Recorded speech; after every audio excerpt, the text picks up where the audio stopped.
Shalom, Boker Tov les Koulam, bienvenue à tous et on se retrouve pour notre petite étude quotidienne. On est mercredi et donc on étudie Parashat à Shavua Botaï. Et voilà, on est rentré dans un nouveau livre, Sefer Bamidbar. Ouah, tout un gros morceau. Sefer Bamidbar qui commence aujourd'hui, enfin cette semaine, eh bien, nous fait nous poser une grande question. La question est la suivante. Quand le Sefer Bamidbar a-t-il eu lieu? Enfin, je vais aller plus clairement dans ma question. Quelle est la suite du livre de Shemot? Oh oui, vous allez me dire, bah attends, mais il a squeezé le livre de Vaïkra, celui-là. Non, tu vas voir. Quelle est la suite chronologique au livre de Shemot? Le dernier verset du livre de Shemot, je vous le ramène, donc on est au chapitre 40 du livre de Shemot, au verset 38, et là-bas il y a marqué « Ki anan Hashem ala mishkan yomam va'esh tiye laila bo le'inei kol bet Israël bechol mase'eyem » Ça y est, on a fait l'inauguration du Mishkan, et la nuée de Dieu est présente la journée, la colonne de feu est présente la nuit, et elles vont guider les Béné Israël. Donc on s'arrête avec l'inauguration du Mishkan. C'est la fin du livre de Shemot. Nous sommes arrivés à l'inauguration du Mishkan. Quelle est la suite? Alors on aurait tendance à dire, bah, c'est le livre de Vaïkra, celui qui vient derrière. Et c'est pas faux. C'est pas faux, puisque comment commence le livre de Vaïkra? Eh bien, le premier verset du livre de Vaïkra nous dit Vaïkra el Moshe, Vaïdaber Hashem elav me'oel moed. Et Dieu a appelé Moshe depuis le Mishkan. Bah, donc ça colle. Ça colle. On a terminé avec l'inauguration du Mishkan. Et donc à partir de maintenant, eh ben, Dieu appelle Moshe depuis le Mishkan. Donc Vaïkra est la suite chronologique de Shemot. Donc il n'y a rien d'extraordinaire. Et pourtant, quand on va rentrer dans le livre de Bamidbar, eh bien on va se rendre compte, pas forcément au premier verset, mais quand on va arriver dans le chapitre 7, verset 1, eh bien, on va se rendre compte que le début chronologique du livre de Bamidbar, eh bien, est lui aussi la suite de Shemot. Puisqu'il y a marqué donc dans le livre de Bamidbar, chapitre 7, verset 1, ויהי ביום כלות משה להקים את המשכן וימשך אותו ויקדש אותו ואת כל כליו ואת המזבח ואת כל כליו וימשכם ויקדש אותם. Nous parlons directement donc là aussi de juste après que Moshe ait terminé de construire le Mishkan. En d'autres termes, Bamidbar est lui aussi la suite de Shemot. Nous avons donc ici deux livres, Vaïkra et Bamidbar, qui tous les deux eh bien, sont la suite chronologique du livre de Shemot. Ah bon? Donc, si on a Shemot, eh bien, après, on peut partir soit dans Vaïkra, soit dans Bamidbar. Et ces deux livres, eh bien, vont révéler deux Torotes complètement différentes. Le livre de Vaïkra, en tout et pour tout, a duré une cinquantaine de jours. Et où il s'est passé? Eh bien, au pied du mont Sinaï. C'est-à-dire que le livre de Vaïkra, tu ne bouges pas. Le livre de Vaïkra, c'est statique. Le livre de Vaïkra, quelque part, c'est ce qu'on pourrait appeler quand tu es à la maison. Quand tu es à un endroit et que tu ne bouges pas et que donc toute ta Torah est centralisée autour de cet endroit-là, quelque part théorique. Le livre de Bamidbar, quant à lui, Bamidbar, il va durer 38 ans, 39 ans presque. Et on va bouger. Oh, pas on va bouger, bien sûr. Combien de Massaot Bamidbar? Donc, eh bien, le livre de Bamidbar, sans aucune surprise, il est celui qui représente le chemin. Et c'est ce que nous dit ici le Rav Tzvi Yehuda Kouk dans ses Sichot à Rav Tzvi Yehuda dans le livre de Bamidbar, Parashat Bamidbar, Sicha numéro 1, il dit la chose suivante. לספר במדבר יש עניין מיוחד בתוך 5 חומשי תורה. בעולם הזה, alors dit, le livre de Bamidbar a un statut particulier dans les 5 livres de la Torah. בעולם הזה, dans notre monde, נמצא האדם בשני סוגי מצבים. L'homme a deux états différents. בבית ובדרך. Il peut être soit à la maison, c'est-à-dire protégé, statique, fixe, ou alors dans le chemin avec tout ce que ça veut dire. Kacher ou Yoshev Babait ou Mugan. À la maison, il est en sécurité. Leumat imatsuto baderech hakrucha besakanot. Alors que quand il est en chemin, il y a des dangers. Aval kach hi ha'avoda בתוך מציאותו של האדם הפרטי היחידי, וכך של האדם הכלל ישראלי. Parce que cette dualité entre Babait ou Baderer, c'est vrai pour l'individu. Nous avons toujours, chacun d'entre nous, ces différents statuts, mais c'est vrai également pour l'identité collective du peuple d'Israël.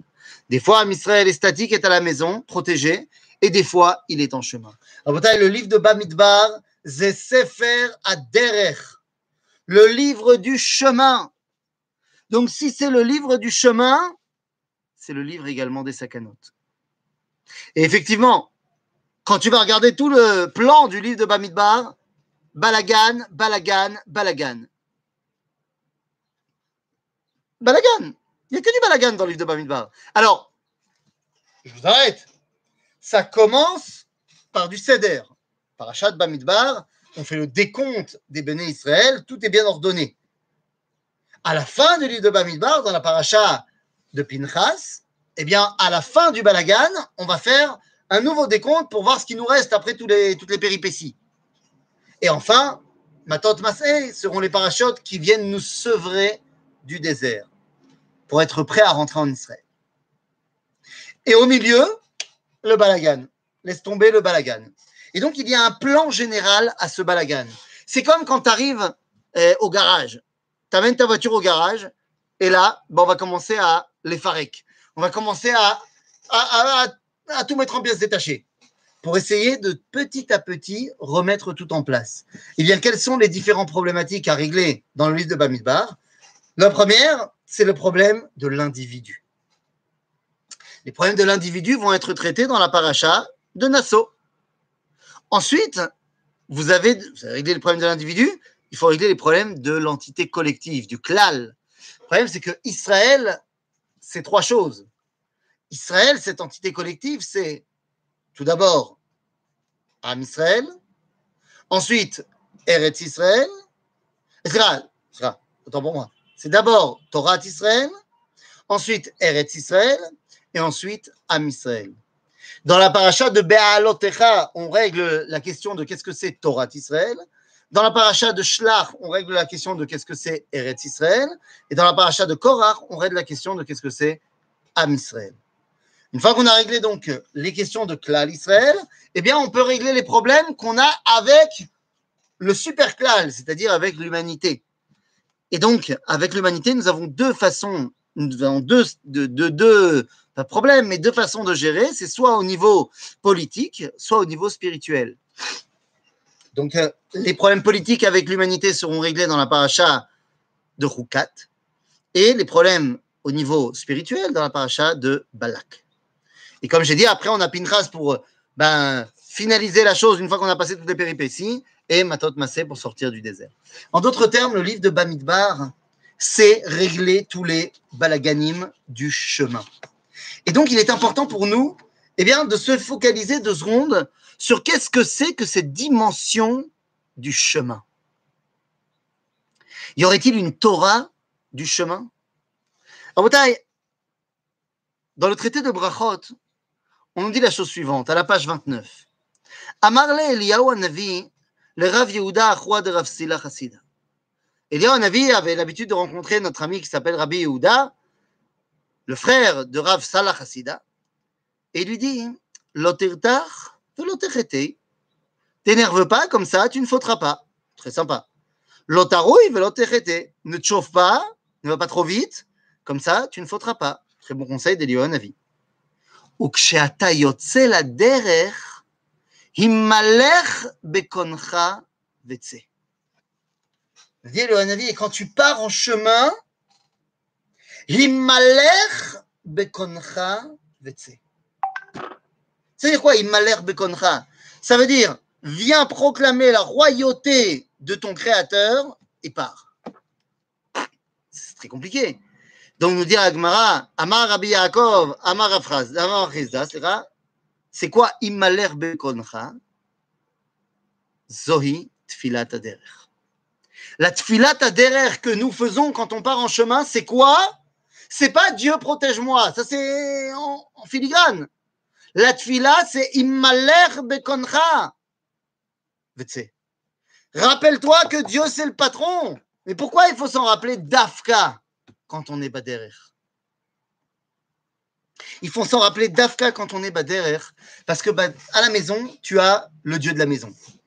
C'est-à-dire, tu as celui qui t'a amené à la maison, tu as celui qui t'a dit qu'il fallait être là, tu as celui qui... c'est normal. C'est normal de servir à Kadosh Baruch Hu quand on est à la maison. Aval Baderer, tu pourras en penser qu'il n'est pas chez lui. Ah, tu sais que Dieu, il est présent partout. Nachon, mais il t'a dit d'être à la maison, donc peut-être qu'à l'extérieur, c'est pas là-bas que tu peux le dévoiler. Et donc, eh bien, d'Afka, quand tu pars en chemin, il faut que tu sois conscient que Akadosh Baruch Hu est celui qui t'envoie en chemin. C'est pourquoi, si on a parlé ici de Eliyahu Hanavi, vous savez que tout le Talmud s'ouvre sur une rencontre avec Eliyahu Hanavi. Toujours dans le traité de Brachot, à la page 3, eh bien, la première histoire racontée dans le Talmud met en scène Eliyahu Hanavi.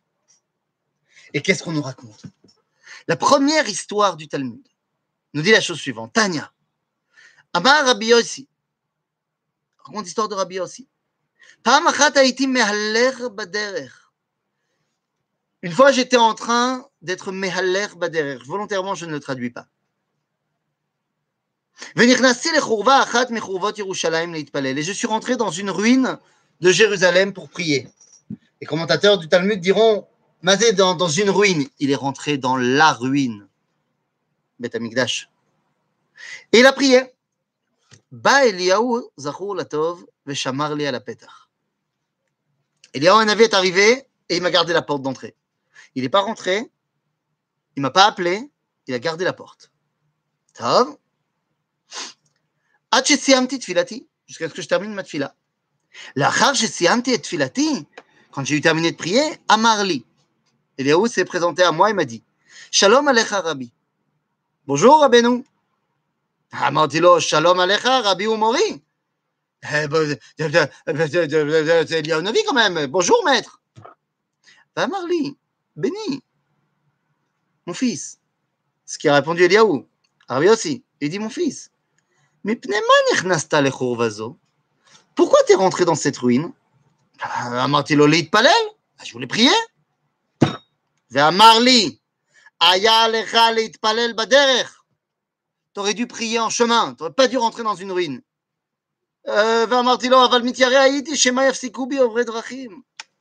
Non, mais j'ai eu peur que me dérangent les passants. Vous vous rappelez tout à l'heure, hein, je n'ai pas traduit Mehaler Bader. Ici, le bitouille, c'est pas j'avais peur que me dérangent les Mehalche Drachim. Et là, Ovre Drachim. Qu'est-ce que c'est que cette différence-là? 2 secondes. À ce moment-là, il me dit, alors il m'a dit, si tu avais tellement peur qu'on te dérange, tu n'avais qu'à faire une petite prière. Alors, il dit, à ce moment-là, j'ai appris que quand on venait en chemin, il faut prier Baderer, il faut prier une petite fila. Bon, c'est l'air. Et là, Eliyahu, il lui dit, V'amar li Béni, ma kol shamata bechurvazo. Mon fils, t'as entendu une voix là-bas dans la ruine. Qu'est-ce que t'as entendu? אמרתי לו, שמעתי בת קול שמנעמת וכיוונה ואומרת, מנעמת כיונה ואומרת, j'ai entendu une voix qui me dit en murmure, אוי לבנים שבעוונותיהם החרבתי את ביתי ושרפתי את היכלי והגליתי לבין האומות. C'est quoi ce qu'il a entendu Rabbi Yossi? Oy vavoy, que mes enfants, à cause de leurs erreurs, eh bien, j'ai dû détruire ma maison et je les ai envoyés en exil parmi les nations. Et Eliyahu Hanavi le regarde et lui répond, non, Bémet, tu crois vraiment que c'est uniquement à ce moment-là que Dieu a dit ça? Sache qu'à chaque fois que les enfants d'Israël se réunissent dans les synagogues et disent Yehi Shmei Rabba Mevorach, c'est-à-dire qu'ils disent le Kaddish, Akadosh Baruch Hu se dit, oh, il va voir, mais pourquoi je les ai emmenés en exil? Alors, de quoi on est en train de parler? On est en train de parler du chemin. Haderer, c'est l'exil. Vadaï, Haderer, c'est quand on n'est pas encore à la maison. Befal, dans le Sefer Bamidbar, c'est qu'on n'est pas encore en Eretz Israël. Haderer, c'est l'exil. En exil, il ne faut pas avoir peur et il ne faut pas se cacher. Il faut être tout à fait conscient que c'est Akadosh Baruch Hu qui nous guide dans cet exil. Mais ceux dont avait peur Rabbi Yossi, Eliyahu Hanavi lui dit, tu as eu tort. Tu étais mehalech baderech. Et tu as eu peur de simples ovrei drachim. Quelle est la différence entre ces deux dimensions? La dimension de lehalech, ce n'est pas la lechet. Lehitalech, batanach, c'est ce que nous on appelle aujourd'hui en hébreu moderne ou en hébreu de Chazal, tioul. Yesh la lechet, la'avor, veyesh lehitalech. Lehalech. La lechet, la'avor, c'est passer d'un point A à un point B. Ce qui est important, c'est de rejoindre le point B. C'est ça qui est chachouv. Et donc, si je peux raccourcir la distance entre A et B, bah, matov ou manaïm. Puisque ce qui est important, c'est le point B. Ça, c'est quand tu as je sais pas moi, un chemin à faire pour aller donner cours. Bah, tu t'en fiches du chemin. Tout ce que tu veux, c'est donner cours. Aval lehitalech, letayel, ça veut dire quoi?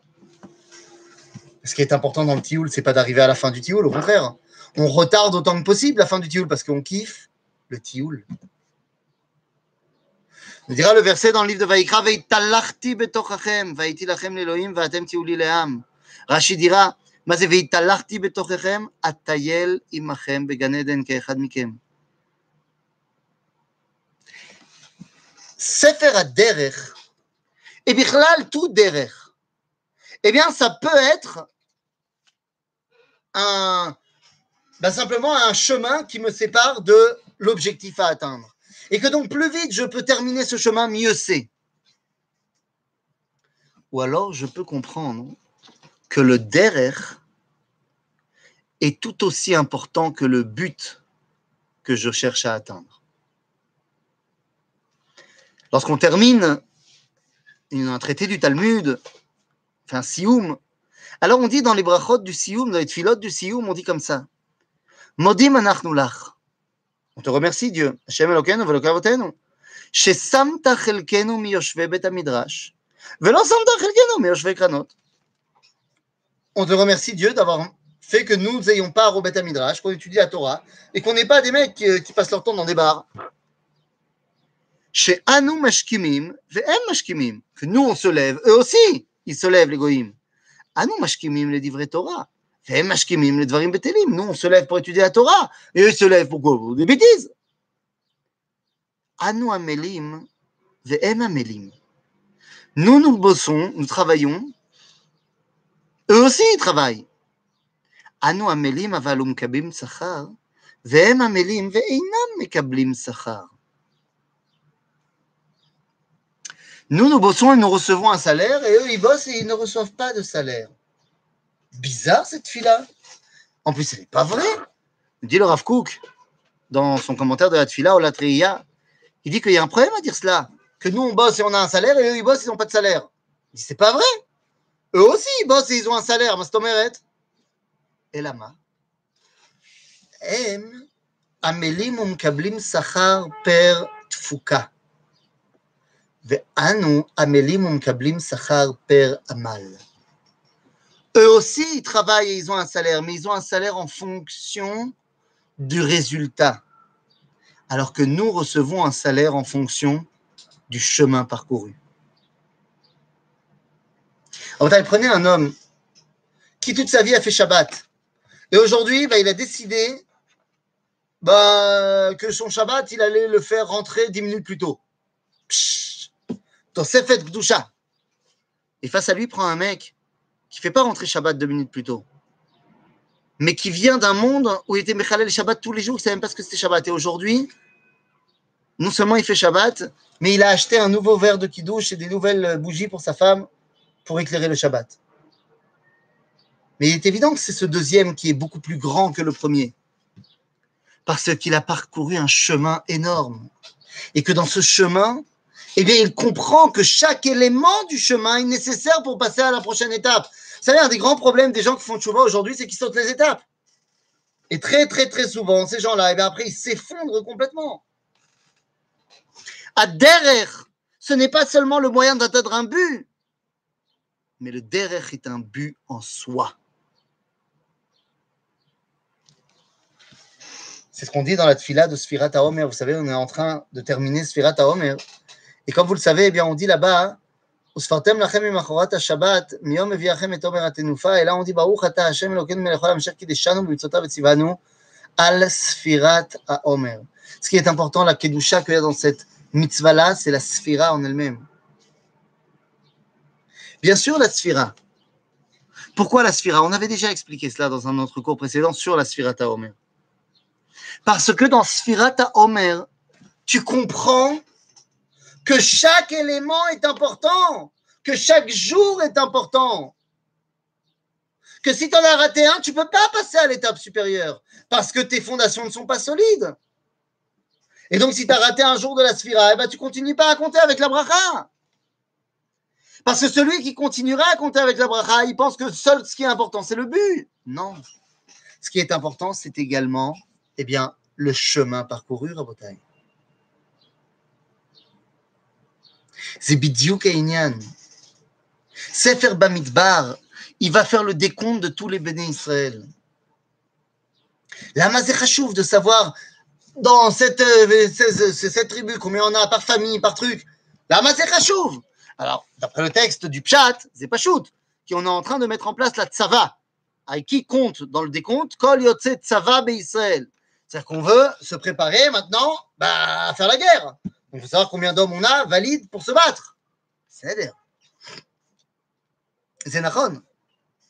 Ce truc, c'est que ça ne marchera pas, puisque après, toutes ces gens-là, toute cette génération-là, elle va disparaître. Et donc, il faudra refaire le décompte de Parashat Pinchas. Et Rabotai, pourquoi c'est important de savoir combien il y en a, qui ils sont dans chaque famille? Parce que chacun a quelque chose à apporter. Parce que j'ai besoin de tous ces éléments qui forment le clan d'Israël. De la même façon que j'ai besoin de tous les éléments qui forment le chemin. Hagalout, zaderech ha'aror beyoter. C'est ça le grand chemin par excellence. Et évidemment que l'objectif, c'est de sortir de Galout. Mais si on sort d'exil et qu'on n'a pas pris conscience de toutes les choses qu'on a intégrées, qu'il fallait intégrer pendant l'exil, on a raté une grande dimension de cet exil. Il y a des choses à prendre de l'exil et pour ça, il faut être focus sur le moment où on est en exil, sur qu'est-ce qu'il fallait prendre en exil. Mais cette dimension, on ne pouvait pas la prendre en exil. Je n'arrête pas de dire qu'il faut être conscient d'eux, mais il y a un paradoxe terrible.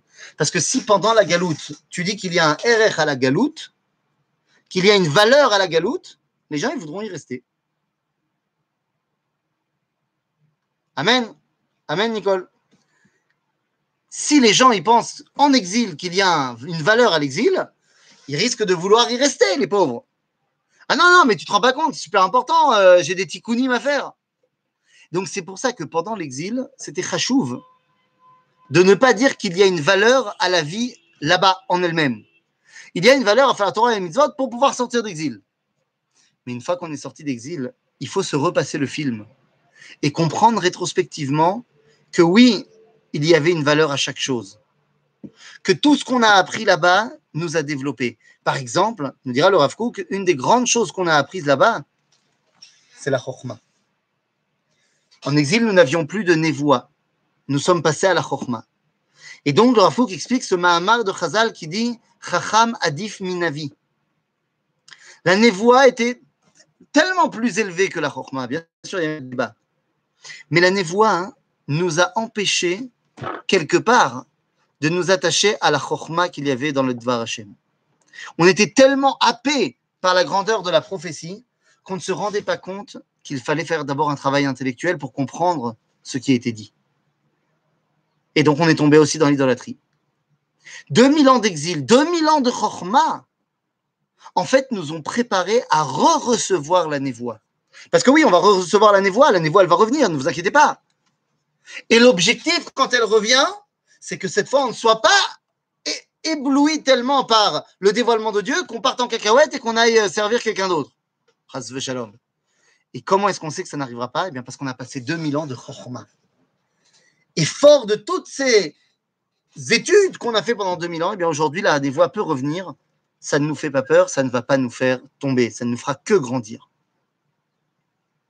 Et comme j'avais dit dans le cours sur la Sfirat HaOmer, c'est pour ça que lorsqu'on rentre dans le livre de Bamidbar, on arrive dans la fête de Shavuot, et qu'à Shavuot, on a l'habitude de lire le livre de Ruth. Parce que là-bas, il y a un verset extraordinaire. Ruth, elle est la maman du chemin. Que de chemin dans sa vie. Bichlal, elle a failli ne pas naître. Puisque son père, à Ruth, c'était Eglon Melech Moav, le roi de Moab, qui a été tué par Ehud Ben Gera dans le livre de Shoftim. Heureusement que Ruth était déjà née avant. Ben oui, parce que s'il n'y a pas Ruth, il n'y a pas David, et ainsi de suite. Ruth, elle a passé de sa vie à être Baderer.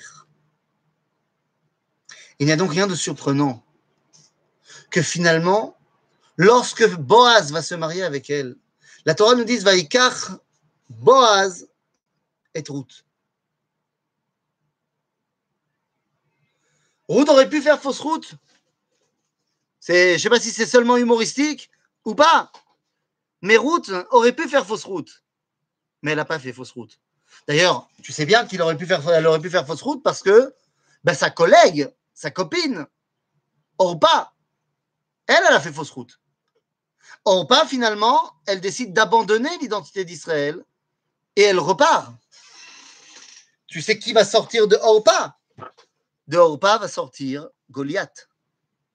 De Ruth va sortir David. De celle qui a embrassé Naomi va sortir Goliath. De celle qui a collé Naomi, embrassé lui disant au revoir, et de celle qui a collé Naomi va sortir David. C'est pour ça que le Talmud dira Bene Devuka Nitzru Bene Neshuka, que les enfants du Chibouk ont gagné et ont battu les enfants du bisou. Top, nous, faut voir au niveau de l'intimité qu'est-ce que ça représente. Un câlin est toujours plus fort qu'un simple baiser. Rabotai, de quoi on est en train de parler? Ruth aurait pu faire fausse route, mais elle ne l'a pas fait. Et c'est pour ça que la Torah nous dit juste pour Ruth, c'est unique dans tout le Tanakh. D'habitude, quand quelqu'un se marie avec une femme, qu'ils ont un rapport et qu'ils vont avoir un bébé, eh bien on nous dit va ta'ar, va teled. Elle a conçu et elle a enfanté. Parce que ce qui est important, c'est le bébé à la fin. Seulement chez Ruth, c'est pas comme ça que c'est marqué. Vaikar Boaz et Ruth, il a pris Ruth. Vateilo Leisha, elle est devenue pour lui une femme, sa femme. Vayavo Elea, ils ont eu une relation. Faïten Hashem la Herayon. Dieu lui a donné une grossesse. Le mot Herayon est unique à ce moment-là dans tout le Tanakh. Toutes les femmes ont été enceintes, mais ce n'était pas ce qui était important pour elles. Ruth, la maman du chemin, elle comprend que sa grossesse, et chaque jour où son fœtus il grandit dans son ventre, eh bien, est fondamental tout autant que lorsqu'il va sortir. Ima shel malchut, Ruth. Elle est la mère de la royauté. Et c'est la raison pour laquelle elle est la seule qui peut nous enseigner Kedushat Aderech, la Kedusha qu'il y a dans le chemin. Le chemin n'est absolument pas un idéal. L'idéal, c'est d'arriver à la maison. Mais une fois que tu sais que l'idéal est arrivé à la maison, alors tu peux trouver un idéal au chemin. Ce n'est que parce que tu sais que ce n'est pas un idéal que tu vas pouvoir en sortir l'idéal. Et c'est ce que Am Israël va faire. Dans tout le livre de Bamidbar, il va lui arriver toutes les péripéties possibles et imaginables. Jusqu'à ce que finalement, eh bien, toutes ces péripéties fassent d'eux le peuple juif qui est apte à rentrer en Eretz Israël. Et c'est la raison pour laquelle nous terminons toujours la Sfirat HaOmer en ayant commencé le livre de Bamidbar. Nous sommes forts de cette Sphira qui nous a fait prendre conscience que chaque événement est important pour la suite. Alors nous pouvons rentrer dans ce livre, Sefer HaDerech, et en sortir finalement Ben, cette phrase qu'a dit Eliyahu Hanavi au nom d'Akadosh Baruch Hu, qu'Akadosh Baruch Hu, pendant tout le chemin de l'exil, nous dit « Oy vavoy, mais quand est-ce qu'ils vont rentrer ?» Baruch Hashem aujourd'hui, eh bien, on est rentré et nous pouvons maintenant, rétrospectivement, apprendre de cette Torah Taderer pour la mettre en pratique dans la Torah Tabayit, dans la Torah de la maison, ici, en Eretz Israël. Amen. Shabbat Shalom Mekulam.